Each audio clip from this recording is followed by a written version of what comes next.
PokerStatic.com. We bring you the interviews you want to hear. Now with your hosts, Bret Oliverio and Eric Bickel, the Poker Static Hot Seat.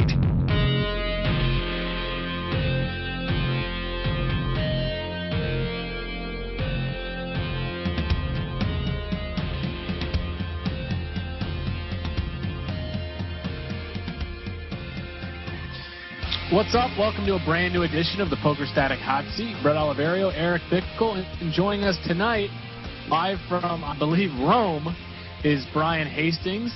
And, of course, Brian is wearing his He Busted a Full Tilt Pro t-shirt. So thanks for coming on the show, Brian. We appreciate it. Hey, thanks, Bret and Eric. It's good to talk to you guys again. Yeah, long time. I think the last time we talked to you was right after your big score, right? The biggest day in the history of online poker? Yeah, I think that's correct. Yeah, it was like a week or two after that. You know what was funny about that is that was such a big day, and, you know, you were excited about it, and you blogged about it, and you did some interviews, and people were, like, critical. They were like, you know, they're giving you a hard time for, like, giving a Grammy speech or something, you know, or an Oscar speech after it, and I was like, come on, give the kid a break. He just had the biggest day in the history of online poker. He's excited. It's okay to be excited. Yeah, I mean, I guess I could see from an outsider's point of view how that could have came off a little poorly, but I mean, I don't know. I was just pretty overcome with emotion, and I was just kind of saying what was on my mind, and I thought that would be cool for people to hear. Right. So, I mean, I think some people liked it. I think there were some people that were predisposed to dislike me just because I took down their hero, so they weren't going to take it well, whatever I said. So I'm not too worried about that. Yeah, I wanted to ask you about that. Like, guys like Mike Mattis, I'll talk about it. They're like, in order to become, like, you know, a poker legend these days, you got to run up your bankroll to 7-8 mil and then donk it off. I mean, what's your take on, like, poker fans, especially, you know, 2+2 and everyone, they just love this guy Isildur, but what he did is what we all hope not to do, right? Yeah, well, I mean, I think the entrance of what the high stakes rail birds want and the interest of what the actual high stakes pro, they align very well. I mean, I think for me, like, I'm really having a good time right now, just kind of playing in a little bit lower stakes games, like games where I'm very comfortable playing in, and just being able to relax and focus and play my A game. But I mean, the railbirds want to see the biggest pots and the biggest long tilt sessions and all that stuff. So not really trying to do that. Now after that big score, I know you still played some, but did you make a conscious effort to kind of slow down a little bit and just, like, do something with the money? I know that you didn't have 100% of yourself at that time, I don't believe. But did you make an effort to, you know what, I'm going to take some of this money and I'm actually going to squirrel it away. I'm not just going to throw it right back into the poker community. Well, yeah, I mean, I cashed out a decent chunk of the money I won from there and just put it away and invested it. I did keep a fair amount on, though, and was still playing really high stakes games after that for a while. And actually, I played against Isildur again a few months later and had another pretty big win against him.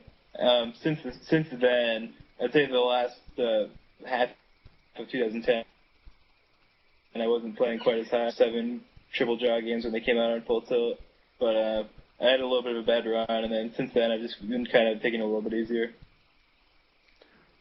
What's your relationship like with Isildur? Have you met him in person? Have you talked to him on the phone? Do you have a relationship with him, or are you strictly just sit down and play heads up? No, I really don't have any kind of relationship with him. I mean, I'm sure I'll run into him at a live tournament at some point. I'm actually planning on playing a few of the EPTs this spring, so probably a good possibility he'll be at some of them. But no, I've never really talked to him outside of the tables, honestly. And I think it would be kind of weird if I did. But I don't really know what you say to a guy in that situation. Have you ever tallied up how much you've won lifetime against Isildur? Of course he has. No, I actually haven't. I mean, I switch computers frequently. That makes it a little bit tougher. But yeah, it's been pretty. I'm sorry, your bandwidth crashed there for me for a second. So let me see. You won $4 million that one day. So are we talking about over $5 million lifetime? You think? Yeah. Well, I had another win against him. I think March or so of last year, where I won about $1.5 million off of him playing him again. That was at 200, 400, I believe, or 300, 600. Right. So, yeah, combining those, and then, the sessions I played recently have just been 25, 50, but I want another, like, 150K or so. So, I mean, it's getting up there. Wow. Now, do you think you will ever sort of put that amount of money at risk again, as you did, when you first played them? Or is that something that, you really don't have any interest in? You'd rather stick to small stakes and sort of be more comfortable there?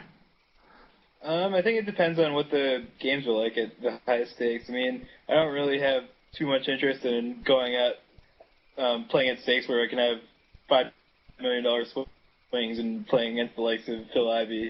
I think if the right opportunities present themselves and I'm running hot in poker and have some leeway to take a shot, or have a few good years and just really have some cushion, then yeah, I can see myself doing it. Because one of the main things in poker for me is I really do like to challenge myself, and I like to put myself against the best and see how I fare. But I like to do that responsibly and not risk like large chunks of my bankroll to try to figure that out. So. We talked about it before we went on the air about, playing some of the mixed games and how it's very difficult for you at this point to get action, particularly heads-up PLO.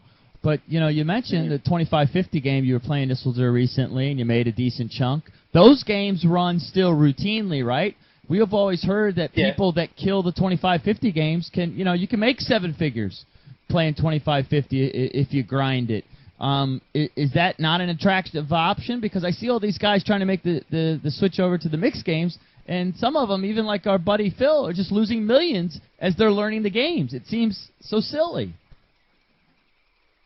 Well, it's a good point. I still have been grinding a fair bit of 25-50 PLO. My usual routine is I kind of hop on and scope out the games over a variety of games. I've been playing a little bit of a deuce 7 triple draw lately as well, so I usually check out the draw tables, the mixed tables, and the PLO tables, and just kind of see what I think the best games are for me at that moment.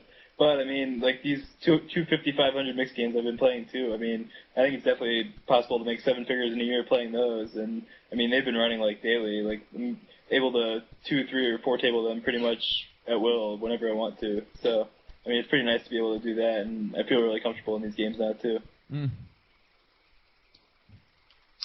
What exactly are you doing in Rome? Because, I follow you on Twitter at Brian C. Hastings, and, you're going to Rome for a couple of weeks, you're back, you're flying back out there, you're playing poker from Rome. What exactly do you have going on out there? My girlfriend, Juliana, is studying abroad here.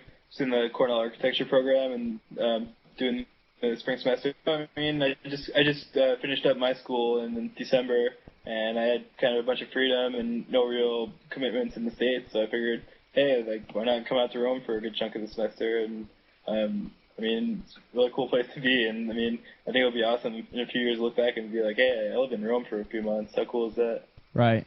Now, you graduated from Cornell, is that right? That's right. Now, did news of your poker sort of celebrity ever spread to the campus? Did the college paper ever do a piece on you? Did your buddies ever sort of hype you up, with other students? Was your legend known there on campus? There was a little bit of it. I wouldn't say it was too pronounced. The Cornell Daily Sun, the paper there, did do a story on me once, and another local newspaper, the Ithaca Journal, did a couple. But I'd say if I'm walking, when I was just walking around the campus, I was never just getting spotted as oh, it's Brian Hastings, the poker player. But buddies, my buddies in my frat house, of course, they'd always drink, just be like, hey, this kid plays poker, he wins lots of money. What's that like? Are they when you guys go out? Are they making you foot the bill? Are they carrying their share of the load? What was that like when you're making all this money playing cards and your buddies? They're college students.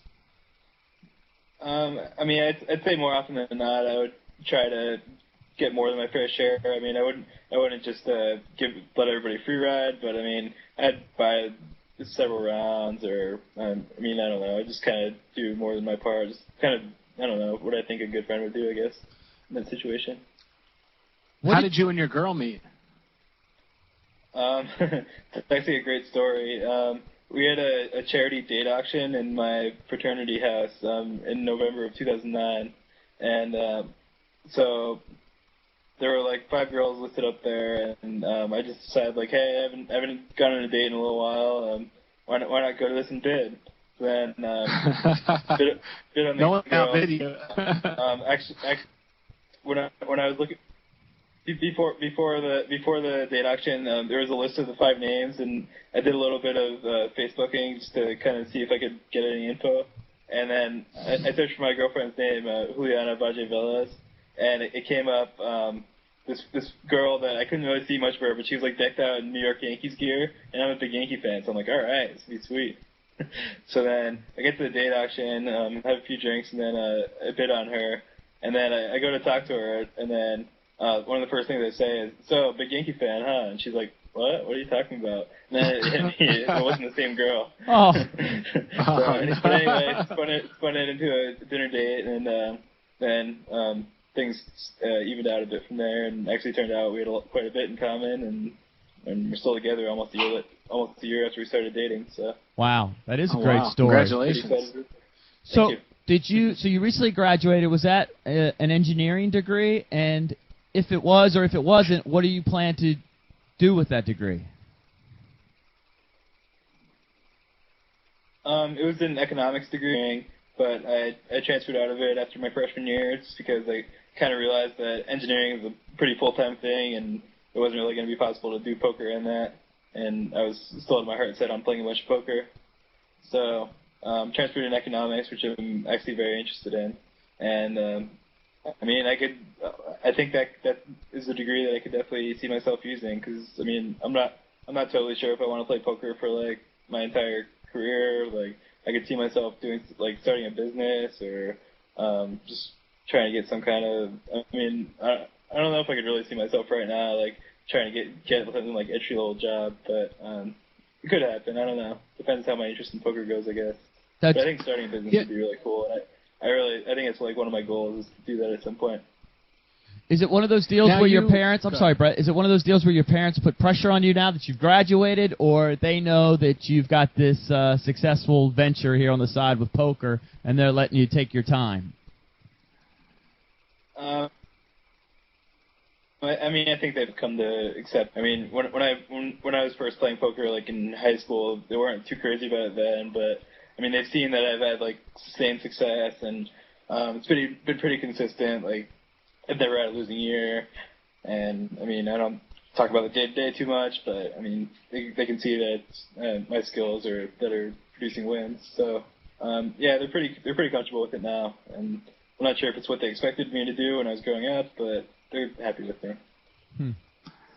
Now, you mentioned that Taylor Caby is someone that you admire, and he recently wrote a blog about poker players really needing to get out there and sort of figure out what they do with their lives outside of poker. If this thing went away, or you stopped being able to beat the games, or they just dried up. Talk a little bit about sort of, how you responded to that blog, because I know you posted in your blog that was something that you sort of took to heart and started to do some thinking about. Yeah, Taylor and I are very good friends, actually, and we talk about just an email thread along with a few friends, like on a regular every day. And so, I mean, from Taylor, I've learned quite a bit about business, especially, and I mean, just like other skills that if I do decide to get out of the poker world, that will be useful for me in a different area. So, I mean, I think it's a really important thing, because I think a lot of poker players are just like have a really narrow focus, and then if poker like went away in its current form and wasn't really profitable anymore, like they wouldn't have all that much to fall back on. And I think it's important for players to be more open-minded than that and set themselves up. So, because I mean, you don't really know what poker's going to be like in 5-10 years. Were you concerned with the recent poker legislation, being an American citizen, or now that you're graduated and you have some financial freedom, is it one of those deals where you don't frankly care what happens with the U.S. legislation per se, because if need be, you'll just move to Rome or move to Canada? You have that ability now that most young kids probably don't have. Yeah, I mean, it was actually kind of rude past, because it seemed like after the interim like 15-month or whatever waiting period, I think it would have been a very good thing and would have attracted a lot of new players to the games and overall made the games better, softer, and more abundant. But and yeah, I mean, I'm in a decent position to be able to weather the short-term consequences, and I mean, I could either move to another place or just kind of focus more on other stuff and maybe just play the World Series and a few other live events. But yeah, I mean, I was kind of rooting for it. I mean, I think it's kind of a shame that it didn't go through, but I'm sure a lot of poker players who are more in need of income in the short term feel quite differently than me. I'm curious, even though part of that, a big thing that threw me was this notion that, after the 15-month interim period, then it was only going to be American players that we were going to be able to play against, right? At least for a certain period of time. It's even real limiting. Yeah. Yeah, I think there was another like waiting period built in there, like another maybe 3 years after that period before foreign players could come back in. But I think the American market, that it would have been worthwhile, and I mean definitely in the long term. I mean if you're looking like 10 years from now, it would definitely be a good thing. And I just think it's been a little bit like worrying for me too, just like all the random like seizures of funds and stuff that you hear about. Like, I mean, I just feel like poker is going to have to be regulated at some point for it to continue to prosper. Right. Brian, I want to sort of switch gears and talk to you about the draw games because, I mean, they're bigger than ever. That's where all the exciting games are. But, you look at the people who have lost the most money, it's all the PLO killers. Phil Galland, the Dangs are up there. They haven't played much, but they've lost a bunch. You said you took a shot and you didn't do too well. What is it about those draw games that's really sort of, they have these big-name players who are used to crushing the no-limit and PLO games. They're really struggling.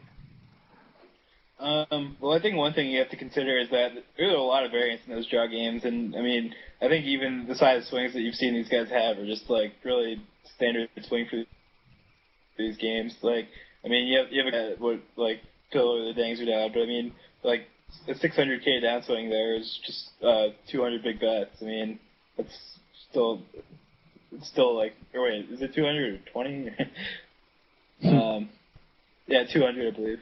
Anyway, but I mean, it's a standard swing. Like those swings are like going to happen in those games, and I mean, they're just giant games. And I think the edges in those games are just like not that big unless somebody's really doing something to like play poorly. So I mean, I think for me, if I kept with it, I could probably be like a marginal winner in those games. But I think considering the variance, it's just not something that's really worth it for me right now. Maybe in the future if I was in a different situation or if the games got a little bit better and I thought I could have a better win rate. But yeah, I just think it's hard to find big edges in those games, and there's a ton of variance. But that's at the highest levels. I mean, you still want to play the mixed games, just at a notch below that. Is that right? Oh yeah, I mean, I'm very comfortable. Like when it's at stakes that I can afford to go normal variance downswing. I mean, like playing like 250, 500, which plays about the equivalent of like a 50-100 big bet game. I mean, I could go on like a 50 buy-in downswing and still okay. I mean, it wouldn't be great, but I can deal with it. I mean, if I go on a 50 buy-in downswing playing 3K, that's not good news. Right. Where do you see yourself playing in like a year? Are you just going to grind the PLO games? Any thought to maybe going back to no limit, playing a little bit of that, or are you strictly just going to sort of pick your spots in the PLO games? I mean, I think I've really become more of a pick your spots guy, and I mean, the way I see no limit games is it's just oversaturated. I mean, there's just way too many sharks playing no limit, and you see like the situations on PokerStars where there'll just be like 5 guys like sitting around a table all day waiting for a fish to join in the game, and like I don't know. I mean, I just think that's kind of lame. It's not really to me. So I mean, I like kind of like logging on, trying to learn as many of the games as I can, so I can kind of pick the best spots I think are available, and then be able to play and win in them. I wonder, I've never asked anybody this, but it's just sort of occurring to me as we're talking about this. Are there other games out there that you think on the horizon poker players might drift to? I mean, you guys seem to be going through all the different games. A lot of you came from Magic the Gathering backgrounds. Some back in the day would come from like backgammon backgrounds. Everybody's sort of ended up at poker. Now that poker and a lot of those games are becoming saturated, what's the next thing? Is there something outside of poker where you could see you guys venturing towards? I mean, I think the appeal with poker is it's just able to be played for large amounts of money. I mean, I think it's pretty hard to find like high stakes backgammon action. I mean, maybe in some secret like underground clubs, like in a few specific locations. But I think that's what drives so many people to poker is the way of playing it. So I mean, as far as I know, there's not really any other games of that nature that are on the horizon. I mean, if anything, if you want to draw like kind of a parallel, it'd just be like going into finance and like becoming like a trader. Right. I think that's.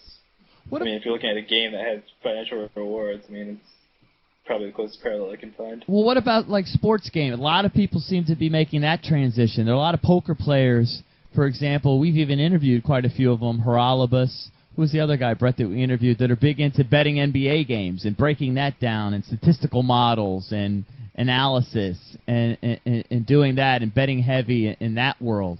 Is that anything that intrigues you?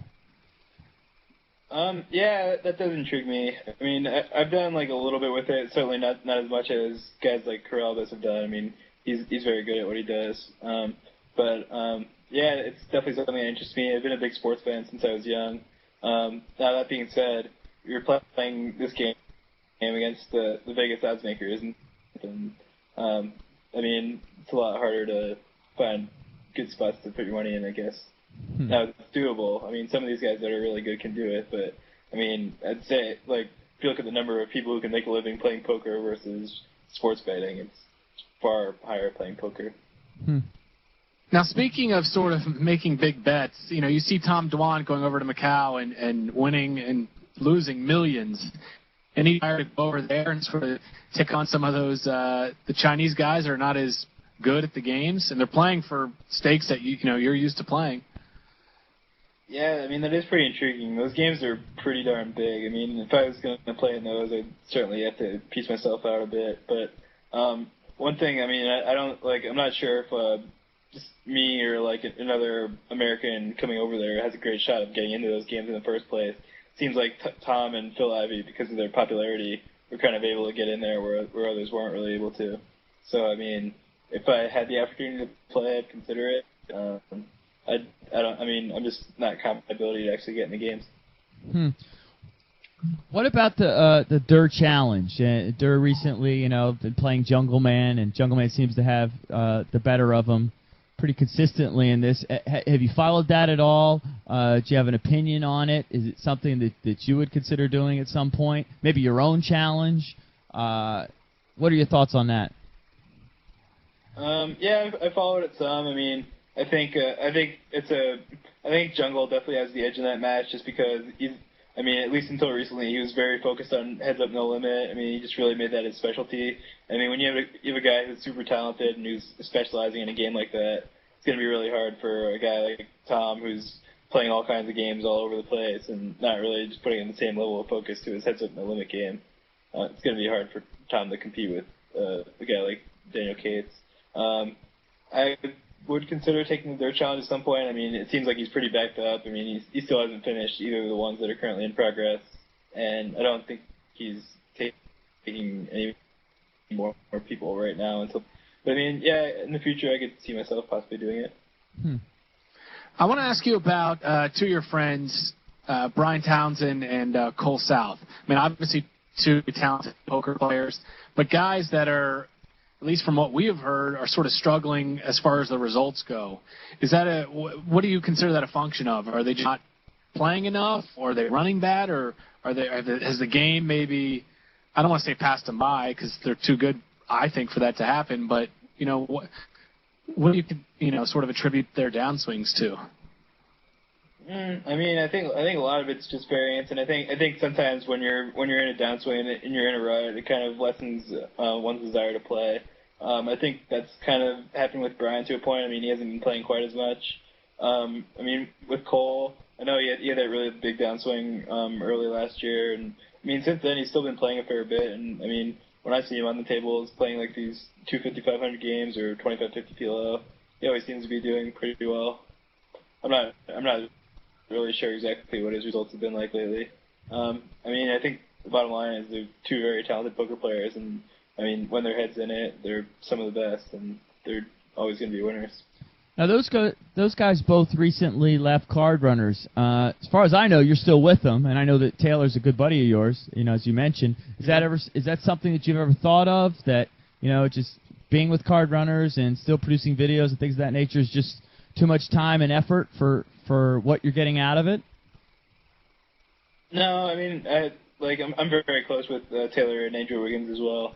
And I mean, I think I still really enjoy being a part of Card Runners, and I mean, I think it's exciting. I'd like to get a little bit more involved with the business aspects of it too.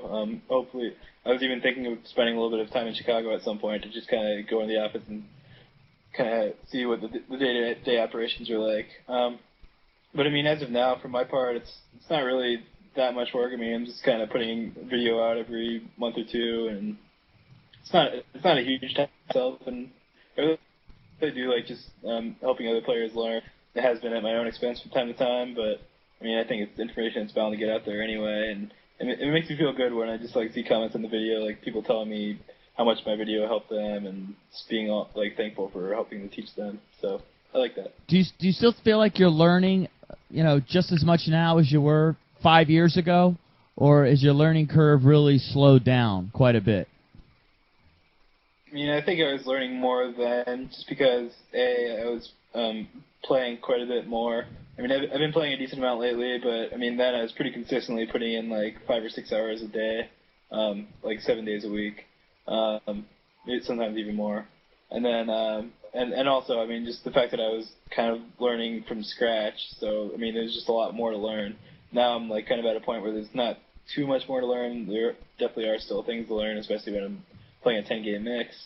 I mean, certainly I can improve my game in several of the games, and pretty much all of them, really. But yeah, I mean, I think I've learned more then, but still I'm learning plenty now.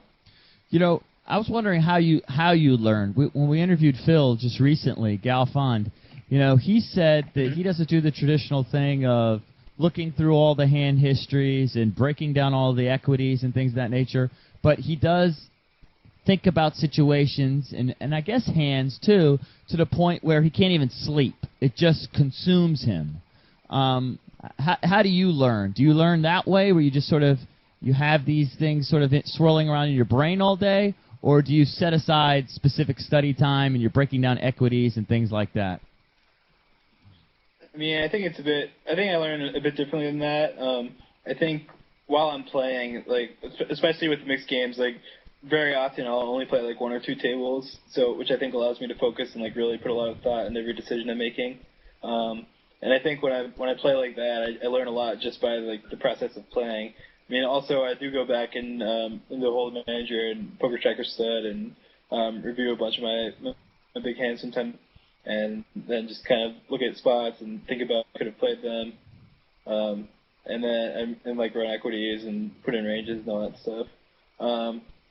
And I mean, I do occasionally have thoughts like when I'm going to bed, just like kind of thinking about a hand I played and just like different ways I could have gone about it. But I don't think it's really all consuming, and I don't think it's too much of a common thing for me these days. Although at the beginning of my poker career it was. But I think a lot of it's just the playing experience, and then going back and reviewing and just like really thinking about the hands then during like study time. Now, Brian, you tweeted about the multi-entry tournaments that are running on Full Tilt, and a lot of the big-name cash game pros are playing a lot of the bigger buy-in tournaments, but you sort of were like, you know what, no thanks, don't feel like playing all day and ending my day in a coin flip, busting out and being disappointed. Are you just not interested in playing those tournaments, or are you just sort of sticking to cash games? I mean, I think the time commitment's like a real downer for me. Like, I mean, I do like value my time, and I mean, I think if you're entering the tournament 4 or 6 times, you're pretty likely to end up spending at least like 5-6 hours on that. So I mean, if you get like 3 busts and then a min cash, I mean, then you're losing money and you're putting like 6-7 hours into the tournament, which sucks. That being said, I'm pretty sure I'm gonna try to play the full tilt main event, the F-House main, because I mean that's $400, like I think 6 entries, and it's supposed to be a huge prize pool, like first place over $1 million. I think that'd be a good one to play, but I don't really have any desire to grind out on a day-to-day basis. I just think it's too much of a time sink, and too often ends in frustration. Although I also have a funny story. I did try to play one of the multi-entries a couple weeks ago. It was actually right when I got back from Rome the first time, and I was still kind of on European time. So I mean, when it was the 1K Monday, and it was starting at 9 p.m. Eastern, which is 3 a.m. Rome time, and about 2.5, 3 hours into the tournament, I had 2 of my 4 entries left, and then I fell asleep and woke up Oh my God. an hour later. And very short stack in both my entries. So I went from like above average stack to like 5 big blinds, and I was out soon after. So how much did you spend on that tournament? What was that, like 4K? Yeah, it was 4K. Oh man. Probably worth 4K, but it was Oh I was man. pretty bummed about So that. how do you spend your days out there in Rome? I mean, it seems like you're watching a lot of NBA. Your internet connection's shaky, so you may or may not be playing. And that stuff you're tweeting about. How are you spending just all day out there? Well, my internet connection's actually gotten a lot better. I know I tweeted about that a while back, but I got the landlord to come in and install a brand new modem, so the internet's up and running pretty well now. So I've been grinding more lately, and then also doing my fair share of sightseeing and just experiencing the town, checking out new restaurants, and then spending a bunch of time with Juliana as well. 'Cause, the main reason I'm here is to be with her, really. How does a guy like you monitor the games? I know that some of the guys, they have like little programs on their phones, and if Gus sits, it buzzes them, and they race back to the tables. Do you have any sort of sophisticated thing like that, or are you just monitoring them, checking them out on your laptop periodically throughout the day? I use that one program. I don't even remember what it's called. I haven't used it in a while. Not on the phone, just on the computer, but the one that kind of like alerts you as to which players are online at a given time. I haven't even done that lately. Now it's just like if I'm in the mood to play, I'll log on to my poker sites and just see what kind of games are going. If I'm not in the mood to play, it's probably kind of counterproductive to play then, because I've really just found that if I'm not feeling it, I'm not going to play my best. So it's not a good idea to just kind of force myself to play a game when I'm not in the mood just because the game's good. Are you one of those guys? Sometimes I'll look at high stakes database and see how the guys are doing. What happened last night, and sometimes you'll see a guy. A lot of times you'll see, oh well, Phil only played 37 hands yesterday. It's kind of strange, like why? Or Z only played 148 hands, or maybe even Jungle Man might have only played 98 hands yesterday. And it's like strange to me. Like, why would you sit down, play 37 hands, and then just call it a day? I never understand that. I think that's pretty surprising to me. Sometimes it's probably just the fact that they got in a game and then the game either broke or like the game changed. Like some player left the game and now the game's not so stopped anymore, and then they decided it's not worth it to them. Usually when I sit down, I'm probably not getting up for at least the first 45 minutes, and then after that it's kind of like how I'm feeling, how the session's going. If I'm winning, I'm more likely to keep playing. If I'm losing, I'm likely to walk away earlier. But yeah, I usually try to put in at least a couple hundred hands. Now, a guy that doesn't have that problem is yesterday, as Eric was saying, a bunch of players were playing 47 hands. He played 5,500. Has he gotten better since he sort of burst into the scene? Is he still the same player? Maybe he's gotten worse. What's your take on his game right now? I think his A game is really good. I think it's just impossible for one to play their A game when they're on the tables for 12 hours a day or whatever he's doing. I saw that the session he played against You're Not in Danger, I think yesterday or the day before, and he played 5,500 hands consecutively, playing heads up no limit. You just can't play your A game playing that many hands, in my opinion. When I play a session against him and I play 1,500 or 2,000 hands, I'm exhausted. I'm done. And he played like 3 times that much consecutively. I think his day game's good, but I think he's very susceptible to tilt, and I mean, he's often just playing fatigued, and that doesn't work in his favor. So is a goal of yours to sort of try to catch him on the back end of one of those marathon sessions, or will you just play him at any time?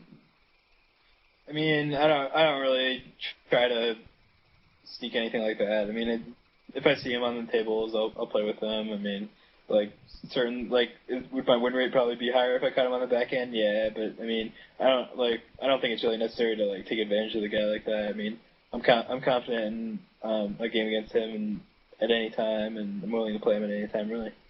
Who are instant game starters for you? Daniel Negreanu always tweets, well, I sat down and boom, waiting list immediately. You know, he's kind of making fun of himself. I know that a lot of times the games will center around Gus for a lot of the guys. For you, if you know, who's an instant game starter?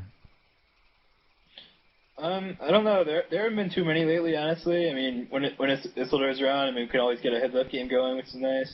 On the mixed game side, I mean, I've noticed a couple times lately when Mattis sits, the waiting lists tend to get up there. I mean, I don't know if that's the reason, but I mean, well, I don't know if like people want to play with him because he's a fish or because it's Mattis and he's fun to play with. But it always seems to get a lot of people running to the tables. So I mean, in my case, I don't really even look for that point at these stakes anyway. I mean, if I was going to take a shot at like nosebleeds, I would. But playing like a 250, 500 mixed game, I'll just kind of play whatever's available. Gotcha. What about how much time do you spend between sites? Obviously, you're a full pro. You got your rake back, whatever hourly, whatever deal you have there. Do you make a conscious effort to play there because of that, or you know, they don't restrict you from playing other sites, or do you sort of just look for the best games and, you know, your deal, whatever happens with that happens, you know. How do you sort of game select between sites? I mean, I've only been playing on Full Tilt and Poker Stars for the last quite a while now. So, I mean, there's not really too much else to pick from, and Full Tilt tends to run more games that I'm interested in. Aside from the Isildur games on Stars, I mean, the one weird thing is that they have a gap between, on the mixed game side, it's between 100, 200, and 400, 800. And then on the no limit pot limit, or like on the PLO side anyway, it's between 25, 50, and 100. And a lot of the 25, 50 PLO and 6-max games I've seen on there lately are shallow games. So, I mean, those aren't really as appealing to me. I think most of my edge comes in deep. So, I mean, I have put in a few sessions this year, even just playing like some 10-20 PLO on either sites, and even some 5-10, which always gets great reactions. Like, oh, Brian, are you making video? What are you doing slumming with us? I'm like, really? I'm buying in for $1,000. Like, it's real money. What about playing live? I know you blogged about, I think it was Poker After Dark. How did that experience go for you? I didn't see it. Was it enjoyable? Have you had some other TV experience that we can look forward to seeing? Poker After Dark was a really great experience. That's actually my first TV appearance, and it hasn't aired yet, so you haven't missed anything. Okay. It's airing in mid-April sometime. I forget the exact date. It's like around like the 12th or 14th is the first week. I'm actually on for 2 straight weeks playing the PLO game, and it's the first time that they ever put a PLO on Poker After Dark, so it should be interesting to see how it goes over with the viewers. And I just really had a blast, and the game was really fun. Can't really say anything about the results, but I think the viewers will be entertained. How did you get invited to that? Was that the Card Runners connection, or just sort of the legend of Stinger and Brian Hastings has reached a point where you're worthy of this, and that the producers know about your game? I think a lot of it was helped by Card Runners. I mean, we have a marketing director, Lana Meyer, who's very helpful and persistent in trying to generate opportunities for the Card Runners pros. One of the perks of being on the Card Runners team. So, I mean, I think without her, it probably would have been quite a long shot that I would have gotten on. So, thanks, Lana. Speaking of some of the pros, did you read Hasib's blog on the prop bet? And if so, what's your take on what went down there? Yes, I did read the blog, both parts, and I think my first reaction was, wait, he doesn't know how to cook spaghetti? Yeah, seriously. What's up with that? I was just a little confused with that. I don't know how, like, it's like just assume like I'm a poker player. Why would I know how to do that? It's like, swap bicycles. I don't know. But I mean, it was certainly a very interesting and well-written blog, and pretty crazy the amounts these kids gamble for. I certainly could never see myself doing that kind of thing, especially with a friend, but really with anybody. I mean, it's pretty wild story. Are you not a prop better at all? I mean, I'll do some smaller stuff, certainly not even close to that magnitude. Although, I mean, it sounded like, from what Steve said in the blog, like, he had never wagered more than, like, $1,000 on anything before that, and then all of a sudden decides to do that. Seems like some really strange decision-making up to me, but... Right. Well, you know, I guess. Bret and I talk about this a lot, actually, and I don't know, you understand these concepts certainly better than I do, but it seems like people almost get into this, like, EV box, where they feel like, well, this is a plus EV. I can't pass this up, but, I don't know. I don't think you have to take every plus EV. I mean, don't you have to run that out a certain number of times in life before it's actually going to work out in your favor? I mean, just because it may be plus EV over a lifetime doesn't mean you necessarily have to go with it, right? Does that make any sense? Yeah, I mean, I think you certainly have to take. You certainly have to take the risk into account, and the fact that, like, you're still going to lose a fair amount of the time. I mean, I know Steve stated something in his blog, like, he thought there was, like, a 1% chance that he was going to lose, which is obviously ridiculous. I mean, like, I think that's the major problem, is these guys just, like, delude themselves with regards to the true odds of the bet. Like, decide to risk way more money than they should because they think they're a huge favorite, when in reality it's very close, and maybe they're even an underdog. So, I mean, I think they're just, in a lot of these prop bet situations, it's pretty tough to quantify where the edge is. And, I mean, some of these people are just not really doing a good job of estimating it. Right. What about when he talks about sort of the lifestyle as a poker player and the psychology behind it? I mean, you guys are winning and losing millions of dollars, seemingly making people broke day in and day out. Is that something you think about, sort of like what he put about in his blog?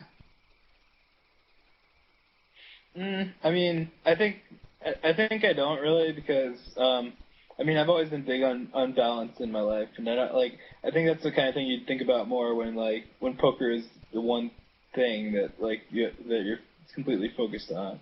I mean, from with regards to, like, the moral aspect of, like, taking others' money, I mean, from how I see it, I mean, we're all adults. We make, like, the people I'm playing against are making their own decisions to risk their money. I mean, just like anything else. I mean, it's like somebody risking money to start a business or risking money in the stock market. I mean, it's like an adult. I mean, unless it's like some 15-year-old stealing his father's account and playing against me, like, I mean, it's just, like, they're adults and it's their decision to make. So, I mean, I don't really think about that aspect too much, I guess. All right. Well, what can we look forward to here in the future? I mean, obviously, you talked about playing live in the World Series and things of that nature this summer. What else can we see? Still going to grind these mixed games and see how that goes? What else? Yeah, and I'd like to start grinding more Deuce 7 too, with maybe the goal of eventually giving another go at the very big games. But I've played a little bit of, like, middle. Well, I don't know if they're really mid stakes, but like 200, 400 or so, like heads up, triple draw. And I mean, that's a game that appeals to me a lot, and I think I've been learning a lot about it, so I want to play that more.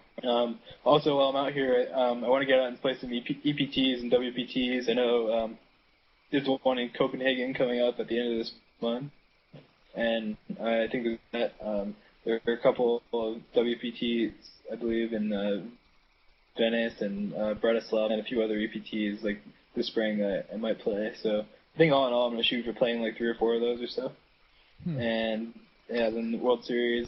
The World Series, I think I want to focus more this year on, like, the 10K events, all the limit game events, and with the smaller fields. I think winning a bracelet would be really cool, and I think those are the tournaments that give me the best shot in it. And I think at this point, my edge is probably bigger in those tournaments than in, like, the no limit tournaments anyway. So I think that's going to be my strategy going in there. Cool. Well, listen, thanks for joining us. And everyone follow Brian on Twitter at Brian C. Hastings. Should we look forward to more tweets from Rome? Yeah, I need more. Taylor KB is very good at tweeting. He's been a tweeting machine in 2011. I think that was his New Year's resolution or something. So Nice. maybe I'll try to follow in his footsteps. Very nice. Well, thank you very Cool. much, Brian. Well, Good thanks, luck. man. Yeah, thank you so much for joining us. We really appreciate it. Good My luck, pleasure, buddy. guys. Nice talking to you as always. Take care. Okay, you too, pal.